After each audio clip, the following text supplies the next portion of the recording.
नमस्कार, मैं हूं सत्यपाल और आप देख रहे हैं CWB हिंदी न्यूज। शक संवत 1945, विक्रम संवत 2080। आज सावन मास के शुक्ल पक्ष की चतुर्थी तिथि और दिन रविवार है। तदनुसार अंग्रेजी तारीख 20 अगस्त सन 2023। आज यानी 20 अगस्त को वैनायकी श्री गणेश चतुर्थी का व्रत भी किया जाएगा और सूर्योदय आज सुबह 5:52 पर उदय होगा। आइए बढ़ते हैं दिन भर की सुर्खियों की तरफ। हरियाणा बोर्ड ने स्कूलों में एडमिशन की डेट बढ़ाई। 9वीं से लेकर 12वीं कक्षा में 31 अगस्त तक दाखिला ले सकेंगे। पहले 14 अगस्त थी अंतिम तारीख। हरियाणा के 8 जिलों में हुई अच्छी बारिश। गुरुग्राम में 1 घंटे में 20 mm रिकॉर्ड दर्ज की गई। तापमान 1.9 डिग्री सेल्सियस गिरा। चंद्रयान 3 अब चांद से सिर्फ 25 किलोमीटर दूर। फाइनल डीबूस्टिंग ऑपरेशन पूरा हुआ। 23 अगस्त की शाम को होगी लैंडिंग। प्याज के एक्सपोर्ट पर अब 40% ड्यूटी बढ़ाई। बढ़ती कीमतों को काबू करने के लिए सरकार का बड़ा फैसला। दाम 28 रुपए प्रति केजी पहुंचे। लद्दाख में सड़क हादसा, नौजवानों की मौत, 1 जवान घायल। क्यारी शहर के पास सेना का वाहन खाई में गिरा। हरियाणा में 1582 पदों पर होगी शिक्षकों की भर्ती। 113 हेडमास्टर बनेंगे प्रिंसिपल। हिसार डिपो को मिली 50 इलेक्ट्रिक बसें। 3 एकड़ में बनेगा चार्जिंग पॉइंट। बसें हिसार से सिरसा, रोहतक, जींद, भिवानी सहित स्थानीय रूटों पर चलेंगी। एक बार की चार्जिंग में 200 किलोमीटर का सफर तय करेंगी बसें। हरियाणा के कॉलेजों में फिर से दाखिले का मौका। एडमिशन पोर्टल खोला गया। 25 तक ऑनलाइन अप्लाई करें। रूस के लूना 25 स्पेसक्राफ्ट में आई तकनीकी खराबी। ऑर्बिट बदलने के दौरान इमरजेंसी की स्थिति बनी। 21 अगस्त को चांद पर लैंडिंग होनी है। भारत चीन के बीच मेजर जनरल लेवल की बैठक। चुशुल देशपांग में विवाद सुलझाने पर डिटेल में चर्चा की। ब्रिक्स में मिल सकते हैं मोदी जिनपिंग। मैक्सिको कैलिफोर्निया की तरफ बढ़ रहा है हिलेरी चक्रवात। अगले 2 दिन में 10 इंच बारिश की आशंका जताई। कैलिफोर्निया में 84 साल पहले आया था ऐसा तूफान। और अब खबरें विस्तार से। हरियाणा के 8 जिलों में शनिवार को झमाझम बारिश हुई। गुरुग्राम में सबसे ज्यादा बारिश रिकॉर्ड की गई। 1 घंटे में 20 mm बारिश दर्ज की गई। बारिश और बादल छाए रहने के कारण सुबह के अधिकतम तापमान में 1.9 डिग्री सेल्सियस की गिरावट दर्ज की गई है। मौसम विभाग ने आज यानी रविवार को भी ऐसे ही मौसम रहने की संभावना जताई है। गुरुग्राम के अलावा भिवानी, महेंद्रगढ़ और रोहतक में 3 mm, हिसार, सोनीपत और करनाल में 1.5 mm बारिश रिकॉर्ड की गई है। अब फिर से बारिश के आसार बने हुए हैं। ऐसे में लोगों को गर्मी से राहत मिलने के आसार हैं। पश्चिम से पूर्व की ओर हवा चलने से 22 अगस्त तक कुछ जिलों में हल्की से लेकर मध्यम बारिश होने के आसार जताए गए हैं। इससे तापमान में गिरावट देखने को मिलेगी।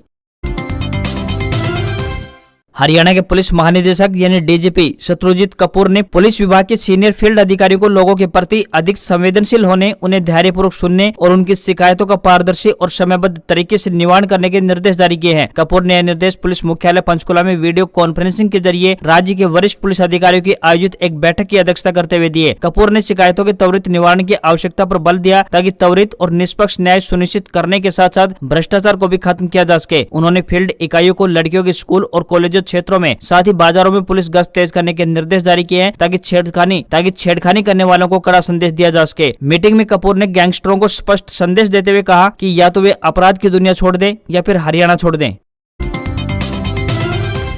हरियाणा सरकार ने बड़ा प्रशासनिक फेरबदल किया है। सरकार ने 16 IAS के साथ 14 HCS की जिम्मेदारी बदली है। ट्रांसफर ऑर्डर में 7 जिलों के डिप्टी कमिश्नर यानी DC भी बदल दिए गए हैं। IAS सुशील श्रवण को पंचकुला जिले की जिम्मेदारी सौंपी गई है। इसी के साथ उन्हें माता मनसा देवी मंदिर श्राइन बोर्ड का चीफ एडमिनिस्ट्रेटर भी बनाया गया है। 7 जिलों के DC बदल दिए गए हैं। इनमें पंचकुला के DC की जिम्मेदारी सुशील श्रवण को दी गई है। वहीं IAS मनोज कुमार 1 को यमुनानगर का DC लगाया गया है। मनदीप कौर को चरखी दादरी, मनोज कुमार 2 को सोनीपत, राहुल हुड्डा को रेवाड़ी, मोहम्मद इमरान रजा को जींद और प्रशांत पवार को फतेहाबाद के DC की जिम्मेदारी सौंप दी गई है।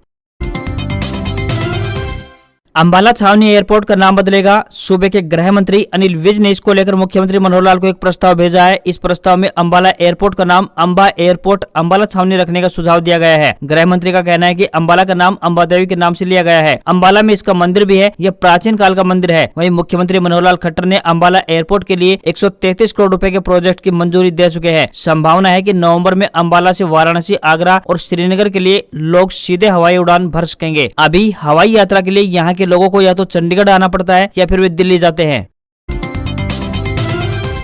झज्जर के गांव रैया में सरपंचों और किसानों की समस्या सुनने के लिए सिंचाई विभाग में चीफ इंजीनियर ब्रिजेंद्र सिंह नारा पहुंचे। उन्होंने लोगों को आश्वासन दिया कि जल्द से जल्द उनकी समस्याओं का समाधान किया जाएगा। किसानों ने अपने खेतों में बनी जलभराव की स्थिति और कई खेतों में नहर का पानी नहीं पहुंचने की समस्याएं रखी। नारा ने मौके पर मौजूद सिंचाई विभाग के अधिकारियों को निर्देश जारी किए कि जल्द से जल्द किसानों व सरपंचों की समस्याओं का समाधान किया जाए, जिससे किसान अपनी खेती कर सके और सरकार की योजनाओं का लाभ उठा सके। उन्होंने कहा कि जिन किसानों के खेतों में पानी नहीं पहुंच रहा है, उन खेतों तक नहर का पानी पहुंचाया जाए।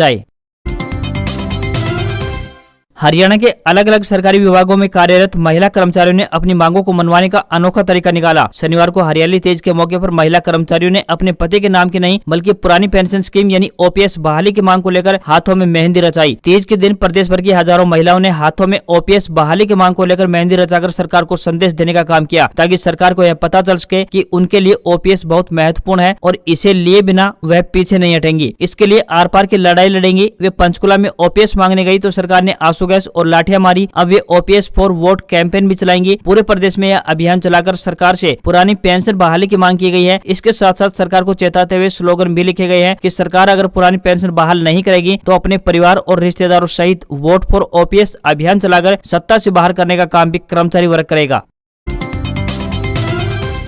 हरियाणा के गृह एवं स्वास्थ्य मंत्री अनिल विज ने हरियाणा के 3 खिलाड़ियों को अंडर 20 विश्व कुश्ती चैंपियनशिप में गोल्ड मेडल लाने पर बधाई और शुभकामनाएं भेजी है। विज ने कहा कि हरियाणा के 3 खिलाड़ियों ने गोल्ड मेडल जीतकर देश भर में एक बार फिर से हरियाणा का परचम फहराया है। आज पूरे प्रदेश में खुशी की लहर दौड़ रही है। उन्होंने स्वर्ण पदक जीतने वाले खिलाड़ी अंतिम बंगाल, सविता और मोहित को हृदय की गहराई से मुबारकबाद दी। अनिल विज ने कहा कि हरियाणा खेलों की धरती है और क्षेत्रफल में हम 1.3% है, लेकिन हम देश भर के मुकाबले में 50% मेडल लाते हैं। बता दें कि अंडर 20 विश्व कुश्ती चैंपियनशिप में बेटियों ने इतिहास रच दिया। हिसार हरियाणा के अंतिम बंगाल लगातार दूसरी बार अंडर 20 विश्व चैंपियन बनने वाली देश की पहलवान बेटी बनी है। वहीं रोहतक की सविता ने 62 भार वर्ग में स्वर्ण पदक जीता। इधर मोहित ने पुरुषों के 61 केजी भार वर्ग में रूस के पहलवान को पटकनी देकर स्वर्ण पदक पर अपना कब्जा किया।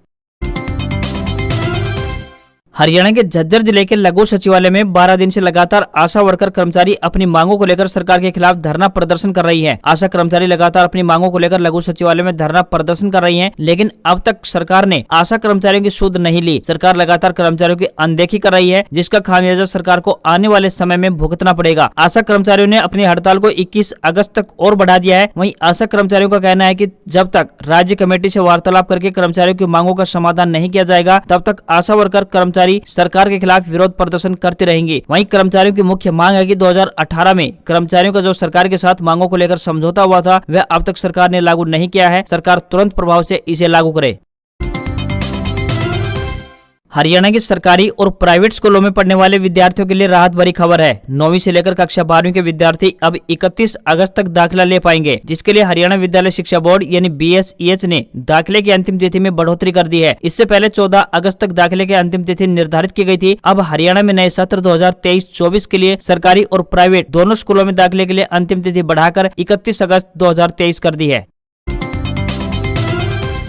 हरियाणा की भाजपा नेता सोनाली फोगाट के मर्डर के बाद सीबीआई के जांच के दौरान उनके घर पर एक डिजिटल लॉकर बरामद किया था। इस लॉकर को अब सीबीआई खोल सकेगी। गोवा की कोर्ट ने सीबीआई को इस लॉकर को खोलने की अनुमति दे दी है। मामले में आरोपी सुखविंदर के वकील ने भी लॉकर खोलने पर कोई आपत्ति दर्ज नहीं की, जिसके बाद कोर्ट ने खोलने के आदेश जारी कर दिए। इस डिजिटल लॉकर में सोनाली और सुधीर के कई राज छिपे हुए हैं। सोनाली का परिवार इसे खोलने की कई बार मांग कर चुका है। यह लॉकर सोनाली के कमरे में मिला था। वहीं गोवा कोर्ट ने आरोपी सुखविंदर को अब 60 दिन हरियाणा में रहने की अनुमति प्रदान कर दी है। पिछली बार सुखविंदर को 15 दिन हरियाणा में रहने की अनुमति मिली थी। सुखविंदर ने 9 अगस्त को वापस गोवा जाकर थाने में अपनी हाजिरी लगा दी थी। सोनाली फोगाट का 22 व 23 अगस्त 2022 को गोवा में मर्डर हो गया था। उस समय गोवा में उसके साथ उसका पीए सुधीर सांगवान और सुखविंदर था।